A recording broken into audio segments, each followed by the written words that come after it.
आप सभी भक्तों को सटटीला एकादशी व्रत की हार्दिक शुभकामनाएं। आज आप सभी श्रवण करेंगे महापुण्य फल देने वाली गर्भ गीता पाठ और इसके साथ ही श्रवण करेंगे श्रीमद् भागवत गीता पाठ की इन अध्याय को, जिन्हें एकादशी व्रत में सुनने से विष्णु भगवान की विशेष कृपा प्राप्त होती है।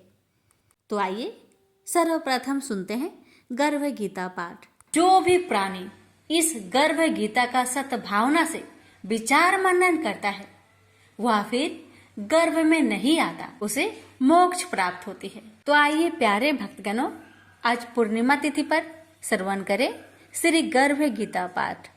श्री कृष्ण भगवान जी का वचन है, जो प्राणी इस गर्भ गीता का सद्भावना से विचार मनन करता है सो पुरुष फिर गर्भवास में नहीं आता है। अर्जुन कहते हैं, हे कृष्ण भगवान, यह प्राणी जो गर्भ विषय में आता है सो किस दोष के कारण आता है? हे प्रभु जी, जब यह जन्मता है तब इसको जरा आदि रोग लगते हैं, फिर मृत्यु होती है। हे स्वामी, वह कौन सा कर्म है जिसके करने से जन्म मरण से रहित होते हैं? श्री भगवान बोले, हे अर्जुन, यह मनुष्य जो है सो आंधा मूर्ख है और संसार के साथ प्रीति करता है। यह पदार्थ मैंने पाया है और वह मैं पाऊंगा, ऐसी चिंता इस प्राणी के मन से उतरती नहीं। 8 पहर माया को ही मांगता है। इन बातों को करके बार बार जन्मता और मरता है। वह गर्भ विषय दुख पाता रहता है। अर्जुन कहने लगे, हे श्री कृष्ण भगवान, यह मन हाथी की नाई है, कृष्णा इसकी शक्ति है। यह मन तो 5 के बस में है, काम, क्रोध, लोभ, मोह और अहंकार। इन 5 में अहंकार बहुत बली है। ये कौन सा यत्न है जिससे मन बस में होए? वैसे ही मन रूपी हाथी को बस में करने के लिए ज्ञान रूपी अंकुश है। अहंकार करने से यह जीवन नरक में पड़ता है। अर्जुन कहते हैं, हे भगवान, जो एक आपके नाम के लिए वन खंड में फिरते हैं, एक वैरागी हुए हैं, एक धर्म करते हैं, इनको कैसे जाने? जो वैष्णव है वो कौन है? श्री भगवान कहते हैं, हे अर्जुन, मेरे ही नाम के लिए वनों में फिरते हैं वह सन्यासी कहते हैं। एक सिर पर जटा बांधते हैं, एक अंग पर भस्म लगाते हैं। उनमें हम नहीं है, क्योंकि इनमें अहंकार है। इससे मेरा दर्शन दुर्लभ है। अर्जुन कहते हैं, हे भगवान, वह कौन सा पाप है जिससे स्त्री की मृत्यु हो जाती है? वह कौन सा पाप है जिससे पुत्र मर जाता है और नपुंसक कौन से पाप से होते हैं? श्री भगवान कहते हैं, हे अर्जुन, जो किसी से कर्जा लेता है और देता नहीं, इस पाप से औरत मरती है। और जो किसी की अमानत रखी हुई पचा लेता है, उनके पुत्र मर जाते हैं। जो किसी का कार्य किसी के गोचर आए पड़े और वह जवानी कहे कि मैं तेरा कार्य सबसे पहले कर दूंगा, जब समय आए उसका कार्य न करे, इस पाप से नपुंसक होता है। यह बड़े पाप है। अर्जुन कहते हैं, हे भगवान, कौन से पाप से मनुष्य सदैव रोगी रहता है? किस पाप से गधे का जन्म पाता है, स्त्री का जन्म तथा टट्टू का जन्म क्यों कर पाता है, और बिल्ली का जन्म किस पाप से होता है? श्री भगवान कहते हैं, अर्जुन, जो भी मनुष्य कन्यादान करते हैं और इस दान में मूल्य लेते हैं वो दोषी हैं। वे मनुष्य सदा रोगी रहते हैं। जो विषय विकार के वास्ते मदिरा पान करते हैं वे टट्टू का जन्म पाते हैं, और जो झूठी गवाही भरते हैं वह औरत का जन्म पाते हैं। जो रसोई बना के पहले आप भोजन कर लेते हैं और पीछे परमेश्वर को अर्पण करते हैं तो वे बिल्ली का जन्म पाती है। और जो मनुष्य अपनी झूठी वस्तु दान करते हैं औरत का जन्म पाते हैं, वह गुलाम औरतें होती हैं।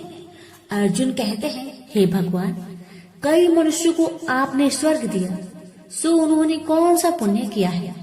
और कई मनुष्यों को आपने हाथी घोड़ा रख दिए हैं। उन्होंने कौन सा पुण्य किया है?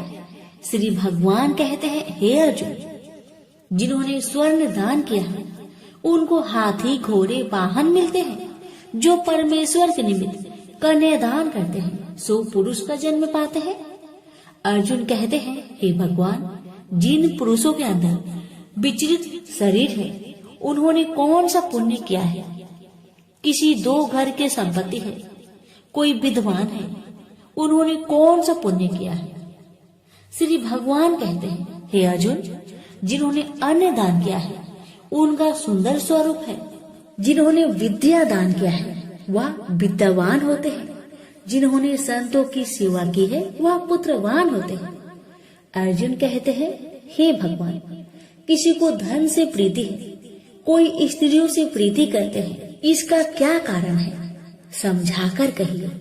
श्री भगवान कहते हैं, हे अर्जुन, धन और स्त्री सब नाश रूप है, मेरी भक्ति का नाश नहीं है। अर्जुन कहते हैं, हे भगवान, यह राजपाट किस धर्म के करने से मिलता है? विद्या कौन से धर्म करने से मिलती है? श्री भगवान कहते हैं, हे अर्जुन, जो प्राणी काशी जी में निष्काम भक्ति से तप करते हुए देह त्यागते हैं वह राजा होते हैं, और जो गुरु की सेवा करते हैं सो विद्वान होते हैं। अर्जुन कहते हैं, हे भगवान, किसी को धन अचानक बिना किसी परिश्रम से मिलता है सो उन्होंने कौन सा पुण्य किया है? श्री भगवान कहते हैं, हे अर्जुन, जिन्होंने गुप्त दान किया है उसको धन अचानक मिलता है। जिसने परमेश्वर निमित्त पराया कार्य संवारा है वह मनुष्य रोग से रहित होते हैं। अर्जुन कहते हैं, हे भगवान, कौन सा पाप से अम्ली होते हैं और कौन से पाप से गूंगे होते हैं और कौन से पाप से कुष्ठी होते हैं? श्री भगवान कहते हैं, हे अर्जुन, जो आदमी नीच कुल की स्त्री से गमन करते हैं सो अम्ली होते हैं। जो गुरु से विद्या पढ़कर मुकर जाते हैं सो गूंगे होते हैं। जिन्होंने गौ घात किया है वे कुष्ठी होते हैं। अर्जुन कहते हैं, भगवान, जिस किसी पुरुष के देह में रक्त का विकार होता है वह किस पाप से होता है? और कोई दरिद्र होते हैं, किसी को खरक वायु होती है, और कोई अंधे होते हैं तो कोई पंगुल होते हैं, सो कौन से पाप से रहित होते हैं? और कई स्त्रियां बाल विधवा होती है तो यह किस पाप से होती है? श्री भगवान कहते हैं, हे अर्जुन, तो सदा क्रोधवान रहते हैं उन्हें रक्त विकार होता है। जो मलिन रहते हैं वह सदा दरिद्री होते हैं। जो कुकर्मी ब्राह्मण को दान देते हैं उनकी खरक वायु होती है। जो पराई स्त्री को नंगी देखते हैं, गुरु की पत्नी को कुदृष्टि करते हैं सो अंधे होते हैं। जिसने गुरु और ब्राह्मण को लात मारी है सो लंगड़ा व पंगुल होता है। जो औरत अपने पति को छोड़कर पराये पुरुष से संग करती है सो वह बाल विधवा होती है। अर्जुन कहते हैं, हे भगवान, आप पर ब्रह्मा हो, आपको नमस्कार है। आगे मैं आपको संबंधी जानता था, परंतु अब मैं ईश्वर रूप में जानता हूँ। हे पर ब्रह्मा, गुरु दीक्षा कैसी होती है सो कृपा करके मुझसे कहिए। श्री भगवान कहते हैं, हे अर्जुन, तुम धन्य हो, तुम्हारे माता पिता भी धन्य हैं, जिनके तुम ऐसे पुत्र हो। हे अर्जुन, सारे संसार का गुरु जगन्नाथ, विद्या का गुरु काशी, चारों वर्णों का गुरु सन्यासी है। सन्यासी उसको कहते हैं जिन्हें सबका त्याग करके मेरे प्रति मन लगाया है, सो ब्राह्मण जगत गुरु है। हे अर्जुन, यह बात ध्यान देकर सुनने की है। गुरु कैसा करे? जिसने सब इंद्रियां जीती हो, जिसको सब संसार ईश्वर में नजर आता हो और सब जगत से उदास हो। ऐसा गुरु करे जो परमेश्वर को जानने वाला हो और उस गुरु की पूजा सब तरह से करे। हे अर्जुन, जो गुरु काम भक्त होता है और जो प्राणी गुरु की पूजा सब तरह से करे। हे अर्जुन, सो गुरु का भक्त होता है और जो प्राणी गुरु की पूजा सब तरह से करे। हे अर्जुन, जो गुरु का भक्त होता है और जो प्राणी गुरु के सम्मुख होकर भजन करते हैं उसका भजन करना सफल है। जो गुरु से विमुख है उनको सप्त ग्राम मारे का पाप है। गुरु से विमुख प्राणी दर्शन करने योग्य नहीं होते। जो गृहस्थी संसार में गुरु के बिना है चांडाल के समान है। जिस तरह मदिरा का भंडार हो उसमें जो गंगा जल है सो अपवित्र है, इसी तरह गुरु से विमुख का भजन सदा अपवित्र होता है। उसके हाथ का देवता भी नहीं लेते, उसके सब कर्म निष्फल है। कुकर, सुकर, गंधर्व, काक ये सब की सब योनि में बड़ी खोटी योनि है। सबसे यह मनुष्य खोटा है जो गुरु नहीं करता। गुरु बिना गति नहीं होती, यह अवश्य नरक को जाएगा। गुरु दीक्षा बिना प्राणी के सब कर्म निष्फल होते हैं। हे अर्जुन, जैसे चारों वर्णों को मेरी भक्ति करना योग है, तैसे गुरु धार के गुरु की भक्ति करना योग है।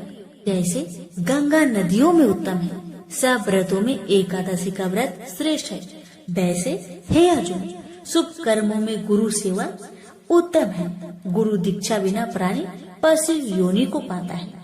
जो धर्म भी करता है सो पशु योनि में फल भोगता है, 84 योनियों में भ्रमता रहता है। अर्जुन कहते हैं, हे श्री कृष्ण, भगवान गुरु दीक्षा क्या वस्तु है? भगवान कहते हैं, अर्जुन धन्य जन्म है तेरा जिसने यह प्रश्न किया है। तू धन्य है। गुरु दीक्षा के 2 अक्षर हैं, हरिओम। इन अक्षरों को गुरु कहता है। यह चारों वर्णों को अपना श्रेष्ठ है। हे अर्जुन, जो गुरु की सेवा करता है उस पर मेरी प्रसन्नता है। वह 84 से छूट जाएगा, जन्म मरण से रहित हो, नरक नहीं भोगता। गुरु की सेवा करता है उसको कई अश्वमेध यज्ञ के पुण्य का फल मिलता है। गुरु की सेवा मेरी सेवा है। हे अर्जुन, हमारे तुम्हारे संवाद जो पढ़ेंगे सो गर्भ के दुख से बचेंगे, 84 कट जाएगी। इसी से इस पाठ का नाम गर्भ गीता है। श्री कृष्ण भगवान जी के मुख से अर्जुन ने श्रवण की है। गुरु दीक्षा लेना उत्तम कर्म है।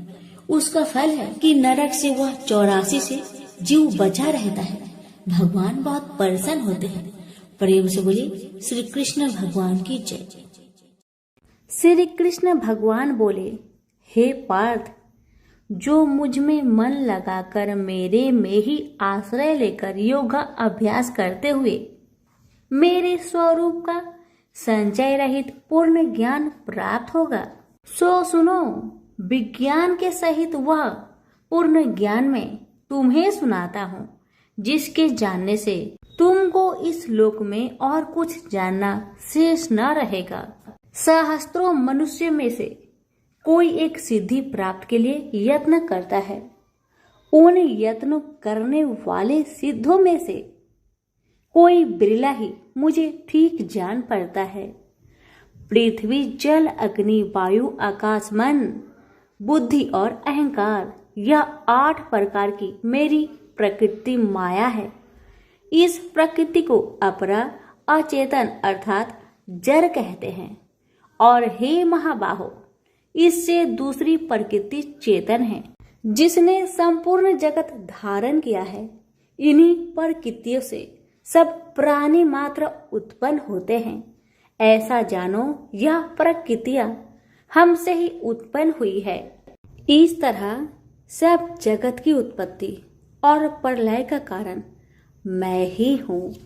हे धनंजय, जिस प्रकार धागे में मणि पिराई जाती है, उसी भांति यह सब संसार मुझसे परे और कुछ भी नहीं। हे कुंती पुत्र, जल में रस में मैं ही हूँ, चंद्रमा और सूर्य में प्रकाश में मैं ही हूँ, सब वेदों का सार मैं ही हूँ, आकाश में शब्द तथा पुरुष में पौरुष मैं ही हूँ। हे अर्जुन, पृथ्वी में सुगंध तथा अग्नि में तेज रूप मैं ही हूँ, सब प्राणियों में जीवन और तपस्वियों का तप मैं ही हूँ। हे पार्थ, समस्त प्राणियों में सनातन बीज रूप मुझको ही जानना, बुद्धिमानों में बुद्धि स्वरूप और तेजस्वियों में तेज मैं ही हूँ। हे अर्जुन, काम और रोग रहित बलवान पुरुषों में धर्म के विरुद्ध न जानने वाला कर्म मैं ही हूँ। जितने भी स्वास्तिक राजस तामस पदार्थ है वे सब मुझसे ही उत्पन्न हैं, परंतु उनमें मैं नहीं रहता। ये सब मुझ में है। सत्व रज तम इन तीनों गुणों के प्रभाव से यह सारा जगत मोहित हो रहा है। इस कारण यह मेरी गुणमयी और दिव्यमयी माया अति दुस्तर है। जो मुझको अनन्य भाव से भजते हैं वे इस माया को पार कर जाते हैं। हे भारत श्रेष्ठ अर्जुन, 4 प्रकार के जीव मुझको भजते हैं। दुखिया, जिज्ञासु, ऐश्वर्य की कामना करने वाले और ज्ञानी, जिनमें मुझे सदा एकाग्रचित और केवल मेरी भक्ति करने वाले, और ज्ञानी जिनमें मुझे सदा एकाग्रचित और केवल मेरी भक्ति करने वाले ज्ञानी पुरुष श्रेष्ठ है। क्योंकि मैं ज्ञानी को अत्यंत प्रिय हूँ और वह मुझको प्रिय है। यद्यपि ये सभी भक्त श्रेष्ठ है, तथापि ज्ञानी तो मेरी आत्मा ही है, क्योंकि वह मुझ में ही मन लगाकर मुझको ही सर्वोत्तम गति मान मेरा ही आश्रय ग्रहण करता है। वह ज्ञानी अनेक जन्मों के बाद मुझे पा लेता है। ऐसा महात्मा अति दुर्लभ है जो सब जगत को वासुदेवमय समझे। हे अर्जुन, जो भक्त श्रद्धा पूर्वक जिस जिस देवता का पूजन करना चाहते हैं उन पुरुषों की उस श्रद्धा को मैं दृढ़ कर देता हूँ। यह उस श्रद्धा से मुक्त होकर उस देवता की आराधना करता है, फिर उसको मेरे ही रचे हुए काम का फल प्राप्त होते हैं। परंतु उन अल्प बुद्धि वालों का फल नाशवान है। देवताओं की आराधना करने वाले देवताओं को मिलते हैं और अव्यय, अविनाशी, अच्युत्यम स्वरूप को न जानकर मंद बुद्धि लोग मुझे अव्यक्त को व्यक्त मानते हैं। मैं योग माया से आच्छादित होने के कारण सबको नहीं दिखता। उसी से मूर्ख लोग अनादि तथा अविनाशी मुझको नहीं जानते। हे अर्जुन, मैं भूत भविष्य और वर्तमान के सभी प्राणियों को ही जानता हूँ, पर मुझे कोई भी नहीं जानता।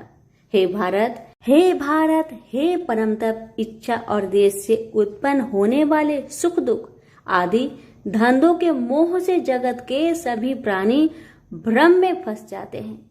जिन पुण्य आत्माओं के पाप नष्ट हो गए हैं वह पुरुष दृढ़ मोह से छूटकर दृढ़ निश्चय करके मेरी भक्ति करते हैं, जो आश्रय लेकर जीवन मरण से दूर करने के अर्थ प्रयत्न करते हैं।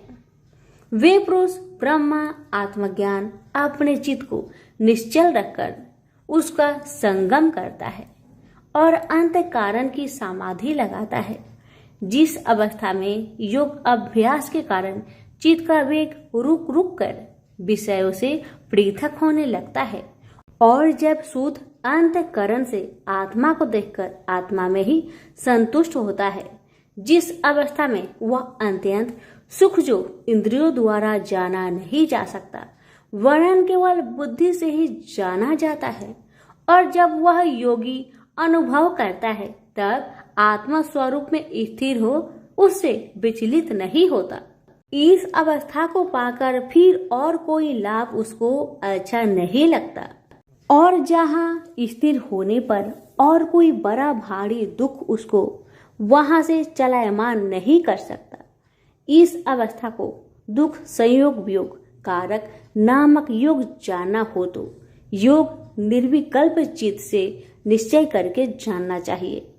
संकल्प से उत्पन्न होने वाला समस्त कामनाओं को त्याग कर और मन ही मन में सकल इंद्रियों को चारों ओर से रोक रोक कर धैर्य के साथ बुद्धि को अपने अधीन कर धीरे धीरे विषय से दूर हटा ले और भली भांति मन को आत्मा में स्थिर करके किसी वस्तु की इच्छा ना करे, और चंचल मन जिधर जिधर जाए उधर से इसको हटाकर आत्मा के बस में करना चाहिए। इस प्रकार शांति चित्त तथा रजोगुण से रहित निष्पाप तथा ब्रह्म स्वरूप योगी को उत्तम सुख प्राप्त होता है। इस रीति से निरंतर योगाभ्यास करने वाला योगी समस्त पापों से छूटकर सहज ही उस परम सुख को पा लेता है जो ब्रह्म के संयोग से प्राप्त होता है। जिसका मन योग में स्थिर हो गया है उसकी दृष्टि भी सर्वत्र समान हो जाती है और वह सब प्राणियों में अपने को और अपने में सब प्राणियों को देखता है। जो सब प्राणियों में मुझको और मुझ में सब प्राणियों को देखता है। मैं उससे अलग नहीं रहता और मुझसे वह अलग नहीं रहता।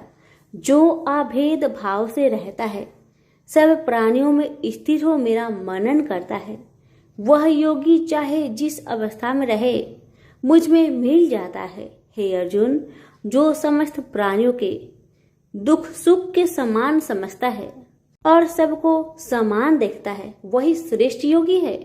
अर्जुन बोले, हे मधुसूदन, आपने जो योग बताया कि सबको अपने ही समान देखे, सो मन के चंचल होने के कारण मैं उसको अपने में दृढ़ स्थिर नहीं देखता हूँ। हे श्री कृष्ण, यह चंचल मन बड़ा ही हठी पराक्रमी और दृढ़ है। इसको अपने अधीन रखना तो मुझे वायु को बांध रखने के समान ही प्रतीत होता है। श्री कृष्ण भगवान ने कहा, हे महाबाहो, इसमें संदेह की मन अति चंचल है। तो भी हे कुंती पुत्र, अभ्यास और वैराग्य से इसे बस में किया जा सकता है। जिसका मन बस में नहीं उसको योग अति दुर्लभ है। अर्जुन ने कहा, हे श्री कृष्ण, जिसमें श्रद्धा तो है पर योग प्राप्त करने में सफल नहीं हुआ है और जिसका चित्त योग से विचलित हो गया है, वह योग सिद्धि न पाने से किस गति को प्राप्त होता है?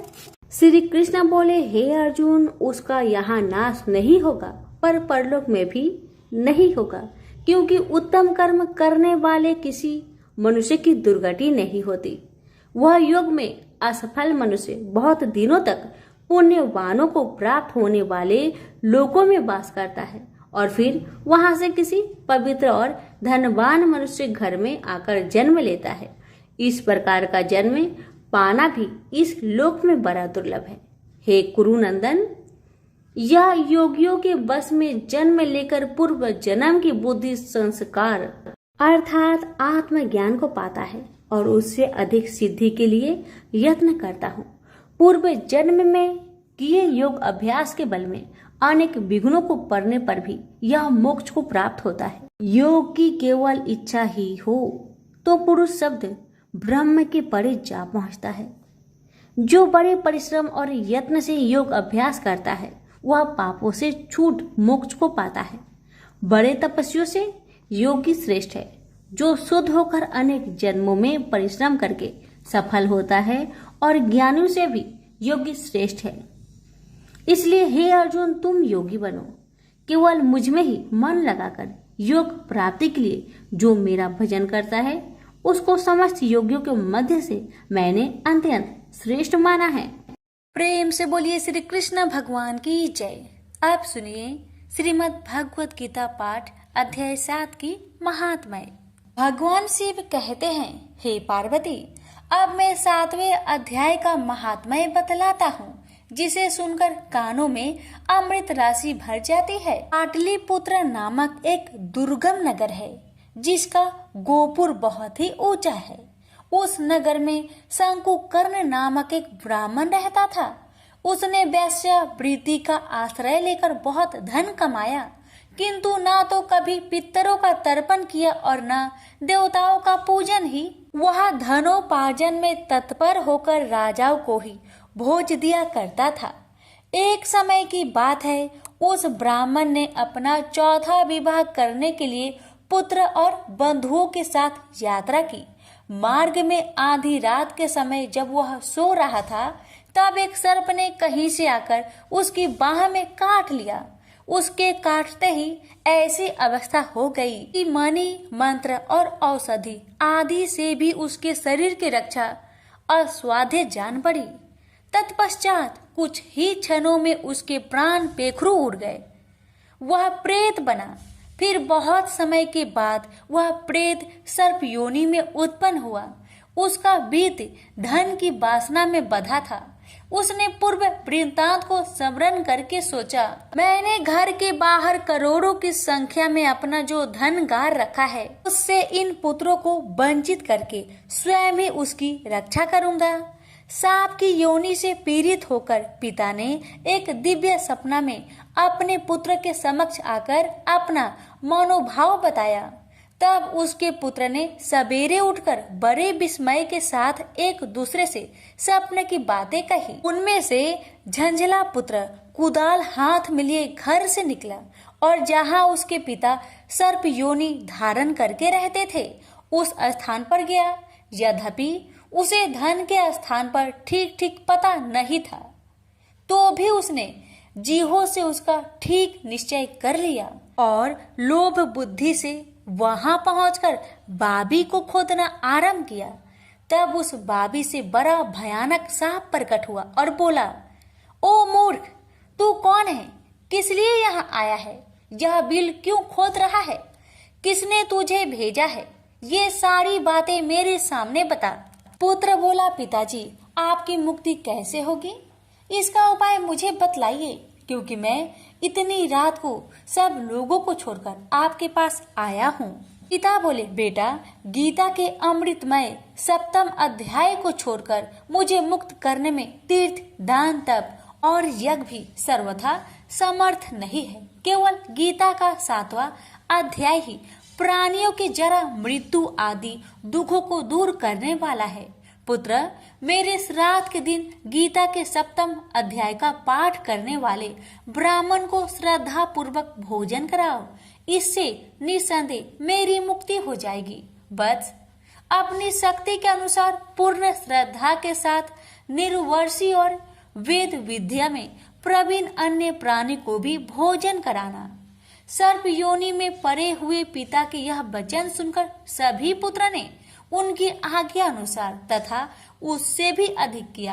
अब शंकुकर ने अपने सर्प शरीर को त्याग कर दिव्य देह धारण किया और सारा धन पुत्रों के अधीन कर दिया।